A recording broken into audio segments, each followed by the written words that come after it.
When someone you love dies, you do not simply walk away and leave the body where it fell. You wash it, you dress it, people gather. You dig into the earth, lower the body down, cover it, and mark the spot so it will not be forgotten. Later, you come back and you stand there and you remember. It feels like the most natural, obvious thing in the world. Of course, you bury your dead. What else would you do? But stop and really look at it. No other animal on earth does anything like this. And the reason we do it is one of the deepest and strangest things about being human. Most people assume burial is simple and practical. A dead body is unpleasant. It attracts predators and spreads disease, so we put it in the ground to get rid of it. Just hygiene. But that's not quite right, and the truth is far stranger and far more profound than getting rid of a body. Because burial was never really about the body by at all. It was about something waking up inside the human mind that had never existed on this planet before. The knowledge of death and the refusal to simply accept it.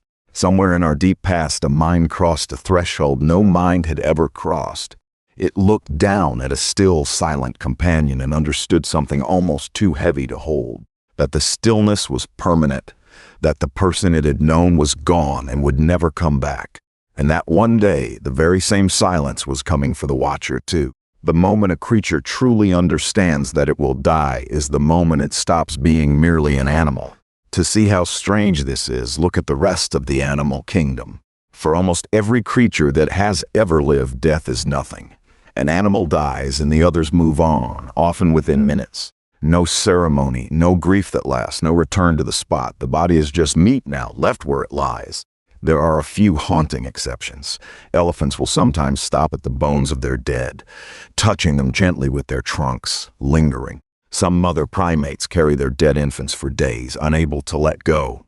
These moments look a lot like grief, and they may well be. In 2018, an orca named Tahlequah carried the body of her dead calf balanced on her head for 17 days across 1,000 miles of ocean, refusing to let it sink. The world watched and the world wept. It was one of the clearest glimpses of grief in another creature we have ever seen.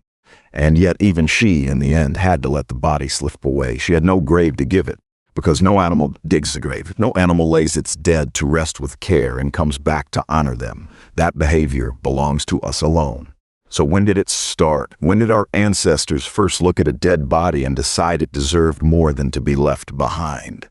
The answer reaches back astonishingly far, and it may not even begin with our own species.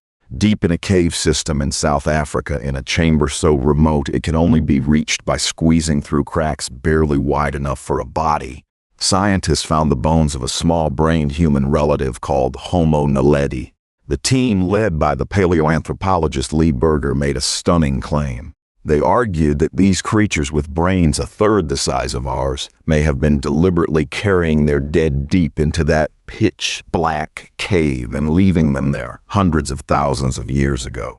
The claim is fiercely debated, but if it holds, it means that the urge to do something with our dead may be far older and far deeper than anyone imagined, older than big brains, older than us. And then there are the Neanderthals. At sites across Europe and the Middle East, we find their dead placed in careful curled positions, deliberately, in dug hollows. At one famous cave called Shanidar in Iraq, one Neanderthal was found surrounded by unusual clumps of ancient palm. Some scientists believe he was laid to rest on a bed of flowers 40,000 years before us.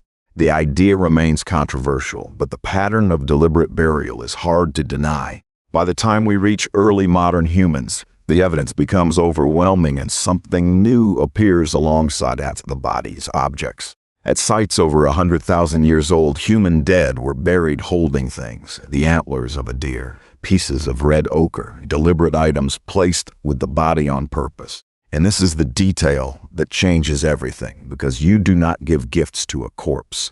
You give gifts to someone who, you believe on some level, still is. Placing objects in a grave means the living thought the dead might still need them. That death was not a simple ending, but a journey to somewhere else. In those first grave goods, we are watching the birth of one of the most powerful ideas in all of human history, the idea of an afterlife. Nowhere is this clearer than at a site called Sungir in Russia, around 34,000 years old. There, archaeologists uncovered burials so lavish they are almost impossible to believe. The bodies were covered in thousands upon thousands of tiny beads carved from mammoth ivory. Each single bead would have taken close to an hour to make. Do the math, and these burials represent thousands of hours of human labor, poured entirely into honoring the dead. An immense, staggering effort spent not on the living, not on food or shelter, but on people who could no longer benefit from any of it. Think about what that means. A struggling Ice Age community chose to spend a fortune of time and skill decorating the dead for their journey. That is not hygiene. That is love and belief on a monumental scale. And running through so many of these ancient graves is a single color, red. Red ochre, a natural pigment sprinkled over bodies again and again across the world. We can't be certain why, but red is the color of blood, the color of life. Many believe our ancestors were symbolically returning life to the dead or marking them as still somehow alive. So here is the part that changes everything. Burial is not about disposing of a body. It is the oldest physical evidence we have of the human mind becoming truly human. It marks the moment our ancestors looked at death, understood with terrible clarity that it comes for everyone they love and one day for themselves, and refused to treat it as we are the animal that knows it will die. That single crushing piece of knowledge sits at the center of what we are. And the thinker Ernest Becker argued that almost everything humans build, our religions, our monuments, our art, our need to leave something behind, is in some way an answer to that unbearable knowledge, a way of standing up to death and saying, this will not simply be the end. The grave is where that story begins. To bury someone is to make a quiet, defiant statement against the void. It says you were here, you mattered, and you are not just gone. That is why we dig. That is why we place flowers and objects and carry the memory forward. Not because the body needs it, because we cannot bear to let the people we love vanish as though they never existed at all. And here is the remarkable part. Tens of thousands of years later, we are still doing exactly the same thing. We still gather, we still dig, or we build tombs and light candles and carve names into stone. We still bring flowers, the same instinct that may reach all the way back to that Neanderthal in Shanidar. We still visit the places where our dead rest and stand there and speak to people who cannot answer. Across every culture on Earth, in 1,000 different forms, humans do the one thing no other creature does. We refuse to abandon our dead. So the next time you stand at a graveside or lay flowers on a stone, and it feels like the most natural thing in the world, remember how extraordinary it really is. You are performing one of the oldest human acts there is, the same act your ancestors performed in dark caves and on frozen plains tens of thousands of years ago. The act that first separated us from every other animal. You are looking at death and refusing to look away.